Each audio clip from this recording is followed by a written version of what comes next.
The deep dive की इस विशेष कड़ी में, इस आध्यात्मिक वर्षा और ज्ञान के संगम में आप सबका स्वागत है। नमस्कार। आज हम श्रीमद् भगवत गीता के एक बहुत ही गहरे, बहुत ही महत्वपूर्ण श्लोक पर चिंतन करने जा रहे हैं।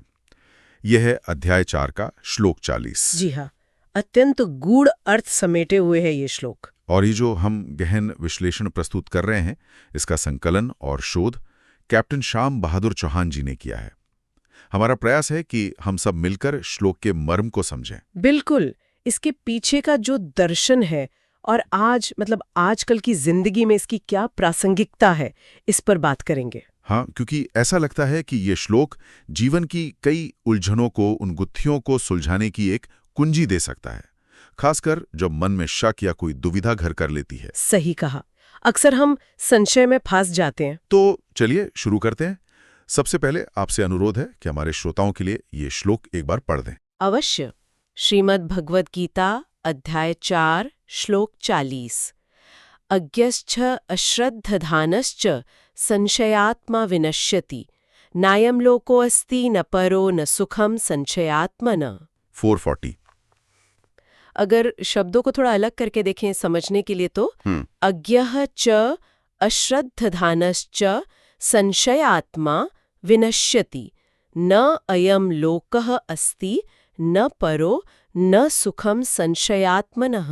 धन्यवाद। बहुत स्पष्ट उच्चारण। अब अगर हम इसके एक एक शब्द को पकड़े तो शायद इसका भाव और खुलेगा। हाँ, देखिए, इसमें मुख्य रूप से 3 तरह के लोगों की बात है जिनके लिए आगे का रास्ता मुश्किल बताया गया है। पहला है अज्ञः, मतलब जिसे ज्ञान नहीं है, जिसे पता नहीं कि सही क्या है, गलत क्या है, कर्तव्य क्या है, अकर्तव्य क्या है। ज्ञान का अभाव। बिल्कुल। फिर है अश्रद्धधानः, मतलब जिसमें श्रद्धा नहीं है। अब श्रद्धा किस पर हो सकता है? ज्ञान के स्रोत पर, गुरु पर, शास्त्र पर, या कई बार तो अपनी ही क्षमताओं पर विश्वास नहीं होता। अच्छा, यानी विश्वास की कमी। हाँ, विश्वास की कमी। और तीसरा जो बहुत महत्वपूर्ण है वो है संशयात्मा, मतलब जिसका मन, जिसकी आत्माएं संशय में डूबी रहती है, हमेशा शक, हमेशा दुविधा, जो कोई निर्णय नहीं ले पाता। तो अज्ञानी, श्रद्धाहीन और संशयी। हाँ, और फिर आगे कहते हैं विनश्यति, मतलब ऐसे व्यक्ति का नाश हो जाता है, वो पतन की ओर जाता है। विनश्यति, नाश। क्यों? क्योंकि आगे बताया है न अयम लोकः अस्ति, उसके लिए न ये लोक है, मतलब इस दुनिया में भी उसके लिए कुछ नहीं है, न परह, न परलोक, और न सुखम, न ही सुख है। किसके लिए? संशयात्मना, उस संशय में डूबे व्यक्ति के लिए। बाप रे, मतलब अज्ञान और अश्रद्धा भी ठीक नहीं, लेकिन ये जो संशय है, इसके लिए तो कहा गया कि उसे कहीं सुखी नहीं है, न यहाँ न वहाँ। बिल्कुल, संशय को खास तौर पे रेखांकित किया गया है। तो अगर हम इसका भावार्थ समझे तो 3 स्तर पर देख सकते हैं। पहला, सरल हिंदी में, जिसे सही ज्ञान नहीं, जिसे विश्वास नहीं और जो हमेशा शक करता रहता है, वो इंसान नष्ट हो जाता है। उसके लिए न ये दुनिया है, न परलोक और न ही कोई सुख। सीधा और स्पष्ट। हाँ। दूसरा, थोड़ा दार्शनिक स्तर पर, भगवान कृष्ण यहाँ अर्जुन को बता रहे हैं कि देखो, आत्मविकास के रास्ते पर या सही कर्म करने के रास्ते पर ये 3 बड़ी बाधाएं हैं: अज्ञान, अश्रद्धा और संशय। अज्ञान सही रास्ता देखने नहीं देता, अश्रद्धा उस रास्ते पर कदम बढ़ाने से रोकती है, और संशय वो तो हमें बीच में ही लटका देता है, कहीं का नहीं छोड़ता। बीच में अटक जाना। बिल्कुल। और तीसरा स्तर है व्यवहारिक, मतलब रोजमर्रा की जिंदगी में। सोचिए, कोई भी फील्ड हो, करियर हो, रिश्ते हो, सेहत हो, अगर सही जानकारी, ज्ञान नहीं है, या मिली जानकारी या सलाह पर भरोसा, श्रद्धा नहीं है, और फिर ये अंतहीन शक है कि करूं या ना करूं, संशय, तो क्या होगा? अवसर हाथ से निकल जाएंगे। सही, अवसर चूकेंगे, रिश्ते बिगड़ सकते हैं, और मन तो हमेशा अशांत रहेगा, क्योंकि संशय वाला मन कभी चैन से रह ही नहीं सकता, उसे सुख मिल ही नहीं सकता। ये बात तो बहुत गहरी है और सच भी लगती है। हम सब ने कभी ना कभी ये महसूस किया होगा। अच्छा, ये बात भगवान कृष्ण कह कहाँ रहे हैं? मतलब इसका प्रसंग क्या है? हाँ, ये जानना बहुत जरूरी है। ये गीता का उपदेश कुरुक्षेत्र के युद्ध के मैदान में दिया जा रहा है। अर्जुन, जो इतने बड़े योद्धा हैं, वो अपने ही रिश्तेदारों, गुरुओं के खिलाफ लड़ने की स्थिति में है, और वो गहरे दुख और संशय में डूब गए हैं। उनका मन डामाडोल है। बिल्कुल। उन्हें लग रहा है कि ये युद्ध अधर्म है, इससे तो कुल का नाश हो जाएगा, वो कर्तव्य और मोह के बीच ऐसे फंसे हैं कि उनका मन पूरी तरह से संशयात्मा बन गया है। वो युद्ध से पीछे हटना चाहते हैं। और कृष्ण उन्हें समझा रहे हैं। हाँ, कृष्ण उन्हें इसी संशय के जाल से निकालने की कोशिश कर रहे हैं, उन्हें कर्म के लिए प्रेरित कर रहे हैं। ये श्लोक उसी संदर्भ में आता है। अच्छा, तो मतलब अर्जुन कोई अज्ञानी नहीं थे, उन्हें शास्त्रों का ज्ञान था और अश्रद्धावान भी नहीं थे। उन्हें कृष्ण पर तो भरोसा था ही। सही पकड़ा आपने। उनकी मुख्य समस्या ये संशय थी, वो जो करूं या ना करूं वाली स्थिति थी। संशय उन्हें निष्क्रिय बना रहा था। वो निर्णय नहीं ले पा रहे थे कि उनका असली क्षत्रिय धर्म क्या है, और यही स्थिति उनके विनाश का, मतलब अपने धर्म से च्युत होने का कारण बन सकती थी। और क्या ये स्थिति आज भी उतनी प्रासंगिक नहीं है? हम सब भी तो अपने अपने जीवन के कुरुक्षेत्र में खड़े होते हैं अक्सर। निश्चित रूप से बहुत ज्यादा प्रासंगिक है। आज के युवाओं को देखिए, कितने सारे विकल्प हैं। कौन सा करियर चुनें, कहाँ नौकरी करें, क्या ये रिश्ता सही है, क्या मुझे ये शहर छोड़ देना चाहिए। हाँ, ये दुविधा तो बहुत आम है। और कई बार ये संशय इतना बढ़ जाता है कि वो एनालिसिस पैरालिसिस का शिकार हो जाते हैं। मतलब सोचते ही रहते हैं पर कर कुछ नहीं पाते। सोचने रहने से काम तो नहीं होता। बिल्कुल। या फिर कोई व्यक्ति नौकरी बदलना चाहता है पर डरता है, संशय में रहता है, अरे नई जगह पता नहीं कैसी होगी, पुराने में कम से कम सुरक्षा तो है। वो संशय उसे आगे बढ़ने से रोक देता है। और रिश्तों में तो विश्वास का संकट आज बहुत गहरा है। क्या मेरा साथी भरोसे के लायक है? क्या उसने सच बोला? ये जो शक की सुई है ना, ये अच्छे भले रिश्तों में जहर घोल सकती है। कई बार तो रिश्ते शुरू होने से पहले ही इस शक की वजह से खत्म हो जाते हैं। हाँ, ये सब तो आज के संशयात्मा के ही अलग अलग रूप लगते हैं। बिल्कुल, ये सिर्फ अर्जुन की समस्या नहीं थी, ये मानव मन की एक गहरी प्रवृत्ति है जिससे हमें जूझना पड़ता है। तो फिर अलग अलग जो हमारे आचार्य हुए हैं, विद्वान हुए हैं, उन्होंने इस श्लोक को कैसे देखा है? क्या उनके नजरिए में कुछ खास बातें हैं? हाँ, ये देखना भी दिलचस्प है। जैसे आदि शंकराचार्य जी हैं, जो अद्वैत वेदांत के आचार्य हैं, वो संशय को अज्ञान का ही एक सूक्ष्म रूप मानते हैं। वो कहते हैं कि जब तक आत्मा के असली स्वरूप पर, ब्रह्म पर संशय है, तब तक सच्चा ज्ञान या मोक्ष मिल ही नहीं सकता। संशय सत्य के अनुभव में सबसे बड़ी बाधा है। अच्छा, संशय अज्ञान का ही रूप? एक तरह से। फिर रामानुजाचार्य जी, जो विशिष्टाद्वैत और भक्ति पर जोर देते हैं, वो कहते हैं कि भगवान में अटूट श्रद्धा, मतलब विश्वास, के बिना न ज्ञान काम का है न कर्म। संशय और अश्रद्धा ये भक्ति मार्ग के सबसे बड़े दुश्मन है। यानी भक्ति के लिए श्रद्धा जरूरी है। हाँ, और आधुनिक समय में देखें तो स्वामी विवेकानंद ने तो संशय को एक तरह की मानसिक बीमारी, एक कमजोरी कहा है। उन्होंने युवाओं से कहा कि आत्मविश्वास रखो, अपने आप पर, अपने आदर्शों पर विश्वास रखो और कर्म करो। संशय में डूबा हुआ व्यक्ति या समाज कभी तरक्की नहीं कर सकता। मानसिक रोग, ये तो बड़ी कड़ी टिप्पणी है। हाँ, और स्वामी चिन्मयानंद जी ने तो इसकी तुलना मानसिक कैंसर से की। जैसे कैंसर धीरे धीरे शरीर को खा जाता है, वैसे ही संशय धीरे धीरे मन की शांति, खुशी और क्षमता को खत्म कर देता है। बाप रे, मानसिक कैंसर। मतलब सभी आचार्यों ने, चाहे ज्ञान मार्ग हो, भक्ति मार्ग हो या कर्मयोग, संशय को एक बहुत बड़ी रुकावट माना है। बिल्कुल, ये एक सार्वभौमिक बाधा है, आध्यात्मिक और भौतिक दोनों तरह की प्रगति में। अब एक और सवाल मन में आता है, क्या आज का जो विज्ञान है, मॉडर्न साइंस, वो भी इस हजारों साल पुरानी बात का किसी तरह से समर्थन करता है? क्या कोई कनेक्शन है? ये बहुत रोचक सवाल है। और हाँ, कनेक्शन बिल्कुल है, अगर हम थोड़ा व्यापक दृष्टिकोण से देखें। जैसे न्यूरोसाइंस हमें बताता है कि जब हम लगातार शक, चिंता या दुविधा में रहते हैं, तो हमारे दिमाग का अगला हिस्सा, जिसे प्री फ्रंटल कॉर्टेक्स कहते हैं, हाँ, जो सोचने, समझने, निर्णय लेने का काम करता है, बिल्कुल, वो ठीक से काम नहीं कर पाता। हमारी निर्णय लेने की क्षमता घट जाती है और शरीर में तनाव वाले हार्मोन जैसे कॉर्टिसोल बढ़ जाते हैं। और अगर ये लंबे समय तक रहे तो ये दिमाग और शरीर दोनों के लिए नुकसानदायक है। तो वो जो विनश्यति वाली बात है ना, हाँ, नाश, वो यहाँ शारीरिक और मानसिक स्तर पर भी सच होती दिखती है। अच्छा। और मनोविज्ञान, साइकोलॉजी? मनोविज्ञान में एक कॉन्सेप्ट है लर्न्ड हेल्पलेसनेस का, यानी सीखी हुई लाचारी। जब कोई व्यक्ति बार बार संशय और असफलता के डर का अनुभव करता है, तो वो ये मान लेता है कि मेरे हाथ में कुछ है ही नहीं, मेरी कोशिशें बेकार हैं और फिर वो कोशिश करना ही छोड़ देता है। हाँ, ये तो बहुत खतरनाक स्थिति है। बिल्कुल। और आजकल जो थेरेपी होती हैं, जैसे CBT, कॉग्निटिव बिहेवियरल थेरेपी, वो इन्हीं नकारात्मक संशय वाले विचारों के पैटर्न को तोड़ने में मदद करती हैं। और शारीरिक स्वास्थ्य पर? सीधा असर। लंबे समय तक चिंता और संशय में रहने से पाचन तंत्र गड़बड़ा सकता है, ब्लड प्रेशर बढ़ सकता है, नींद खराब हो सकती है, यहाँ तक कि इम्यून सिस्टम भी कमजोर हो सकता है।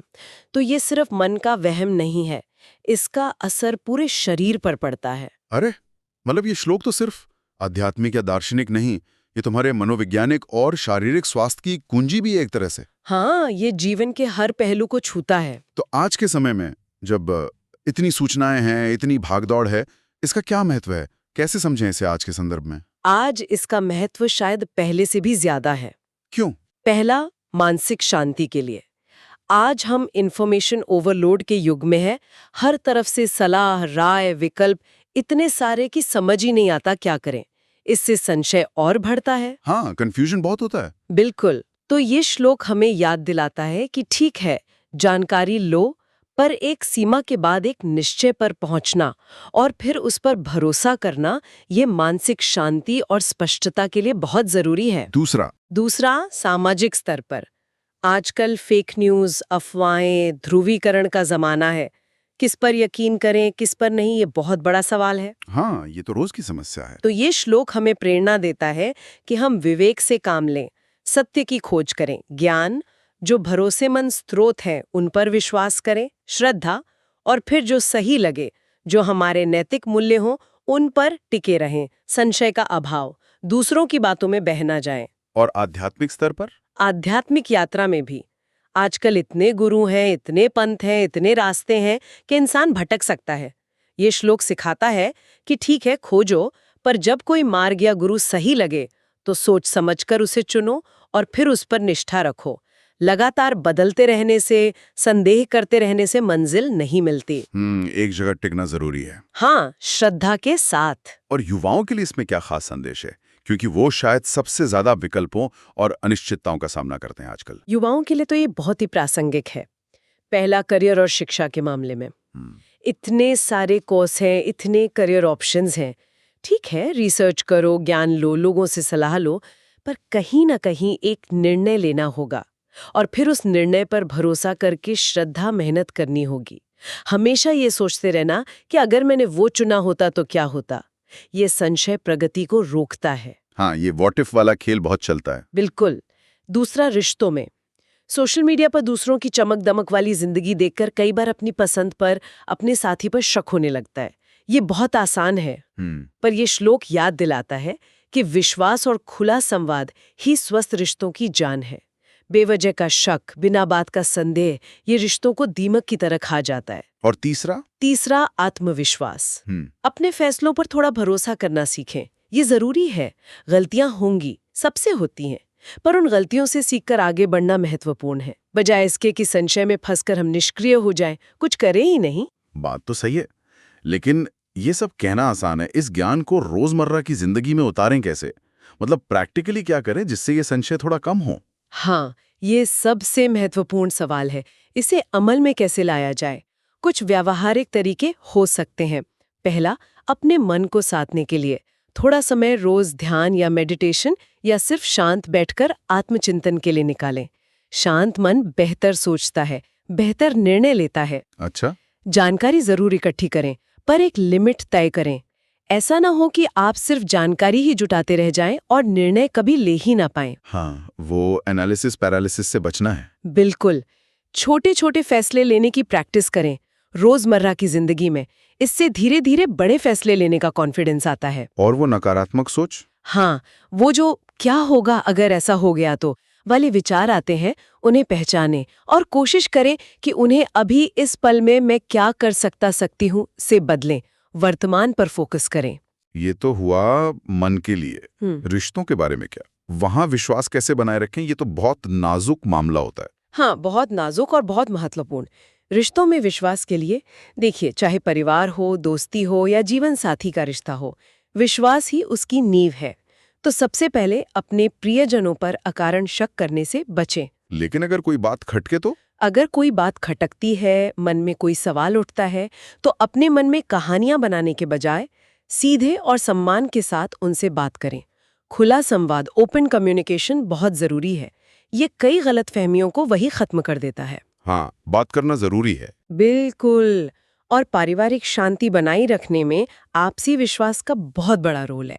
खासकर घर का माहौल तभी सकारात्मक रहता है जब सदस्य एक दूसरे पर भरोसा करते हैं। जैसे जो महिलाएं घर संभालती हैं, जो परिवार की रीढ़ हैं, उनका शांत और स्थिर मन पूरे घर को बांधे रखता है। अगर वो बेवजह के संदेह या चिंता में रहेंगी तो उसका असर बच्चों पर, पति पर, पूरे माहौल पर पड़ेगा। आपसी विश्वास से ही घर में सुकून रहता है। हाँ, ये बात महत्वपूर्ण है कि घर की शांति के लिए आपसी भरोसा कितना जरूरी है, चाहे वो गृहिणी हो या कामकाजी महिलाएं। बिल्कुल, विश्वास होगा तो पारदर्शिता रहेगी, सहयोग रहेगा। संशय होगा तो दूरियां बढ़ेंगी, कड़वाहट आएगी। और कामकाज की जगह पर, मतलब प्रोफेशनल लाइफ में, कामकाज और करियर में अपने लक्ष्य तय करें और फिर उन पर और अपनी टीम की क्षमताओं पर भरोसा रखें। अगर आप लीडर हैं तो निर्णायक बने। संशय में अटका हुआ लीडर पूरी टीम का मनोबल गिरा सकता है। हाँ, निर्णय लेना जरूरी है। और एक सामान्य नियम ये हो सकता है कि जब भी संशय बहुत ज्यादा हो, समझ ना आ रहा हो कि क्या करें, तो किसी अनुभवी विश्वसनीय व्यक्ति से सलाह लें। गुरु से, मेंटोर से या किसी बड़े बुजुर्ग से। लेकिन सलाह लेने के बाद भी अंतिम निर्णय की जिम्मेदारी खुद लें और फिर उस पर टिकें। सलाह लें पर फैसला अपना हो। जी। क्या इसे और सरल उदाहरणों से भी समझाया जा सकता है? मान लीजिए किसी बच्चे या किशोर को ये बात समझानी हो। हाँ, बिल्कुल समझाया जा सकता है। बच्चों के लिए वो 2 मेंढकों वाली कहानी बहुत अच्छी है। याद है, एक दूध के बर्तन में गिर गया और डूब गया क्योंकि उसने मान लिया कि अब कुछ नहीं हो सकता। दूसरा पैर चलाता रहा। हाँ, और मक्खन बन गया और वो बाहर आ गया। बिल्कुल। तो संदेश क्या है? विश्वास रखो, कोशिश करते रहो, हार मत मानो, संशय में मत डूबो। और किशोरों के लिए, टीनेजर्स, किशोरों को ये समझाया जा सकता है कि कैसे एग्जाम से पहले का डर या स्टेज पर जाने से पहले का संशय, मैं कर पाऊंगी या नहीं, उनके प्रदर्शन को खराब कर सकता है। जबकि आत्मविश्वास यानी सेल्फ बिलीफ उन्हें अपना बेस्ट देने में मदद करता है। उन्हें संशय और आत्मविश्वास के बीच का फर्क समझाया जा सकता है। और युवाओं के लिए? युवाओं के लिए वो मंत्र आजकल चलता है ना, फेल फास्ट लर्न फास्ट। मतलब कोशिश करो, अगर असफल होते हो तो उससे जल्दी सीखो और आगे बढ़ो, बजाय इसके कि संशय में अटके रहो कि करूं या ना करूं और समय गवाते रहो। एक्शन लेना जरूरी है, संशय में फंसे रहने से बेहतर। हाँ, क्योंकि संशय आपको कहीं नहीं ले जाता। अगर कोई व्यक्ति इस एक श्लोक के मर्म को समझ ले और अपने जीवन से जो बेवजह का संशय है उसे कम कर पाए, तो इसका बड़े पैमाने पर क्या असर हो सकता है? समाज पर, दुनिया पर? इसका असर बहुत गहरा और बहुत सकारात्मक हो सकता है। सोचिए, व्यक्तिगत स्तर पर जीवन में ज्यादा स्पष्टता आएगी, ज्यादा शांति, ज्यादा आत्मविश्वास, जाहिर है सफलता की संभावना भी बढ़ेगी। और परिवार? पारिवारिक स्तर पर जब शक कम होगा, विश्वास बढ़ेगा, तो रिश्ते ज्यादा मजबूत होंगे। घर में कलीश कम होगा, सद्भाव और प्रेम का माहौल बनेगा। और समाज या राष्ट्र के स्तर पर? सामाजिक और राष्ट्रीय स्तर पर सोचिए, अगर लोग एक दूसरे पर ज्यादा भरोसा करें, मिलकर काम करें, सही जानकारी के आधार पर निर्णय लें, तो समाज कितनी तेजी से प्रगति कर सकता है। आपसी संदेह और अविश्वास तो सहयोग को खत्म कर देते हैं, जिससे पूरी प्रगति रुक जाती है। और दुनिया के स्तर पर? वैश्विक स्तर पर अगर देश, समुदाय, नेता एक दूसरे पर शक करने के बजाय बातचीत और विश्वास का रास्ता अपनाएं, तो शायद दुनिया की कितनी ही बड़ी-बड़ी समस्याएं, युद्ध, तनाव, पर्यावरण संकट सुलझ सकती हैं या कम हो सकती हैं। विश्वास सहयोग लाता है, संशय टकराव। वाकई, गीता के बस एक श्लोक में जीवन को बेहतर बनाने का और शायद दुनिया को भी बेहतर बनाने का कितना बड़ा सूत्र छिपा है। जी हाँ, ये सनातन ज्ञान की गहराई है। तो आज की इस पूरी चर्चा का सार हम यही समझ सकते हैं कि अज्ञान, अश्रद्धा और विशेष रूप से संशय, ये हमारे सुख, हमारी शांति और हमारी प्रगति के सबसे बड़े शत्रु हैं। जीवन में स्पष्टता, विश्वास और एक दृढ़ निश्चय हमें न केवल इस लोक में सफलता और सुख दिलाते हैं, बल्कि शायद परलोक और आंतरिक शांति का मार्ग भी यही प्रशस्त करते हैं। बिल्कुल सही कहा आपने। संशय के अंधेरे से निकलकर ज्ञान और श्रद्धा के प्रकाश में अपने कर्तव्य पथ पर, कर्म पथ पर आगे बढ़ते जाना, शायद यही गीता का एक बहुत ही केंद्रीय संदेश है। इस बेहद गहन और मुझे लगता है बहुत ही प्रेरक विश्लेषण के लिए आपका बहुत बहुत धन्यवाद। मुझे भी इस आध्यात्मिक वर्षा में शामिल होकर बहुत अच्छा लगा।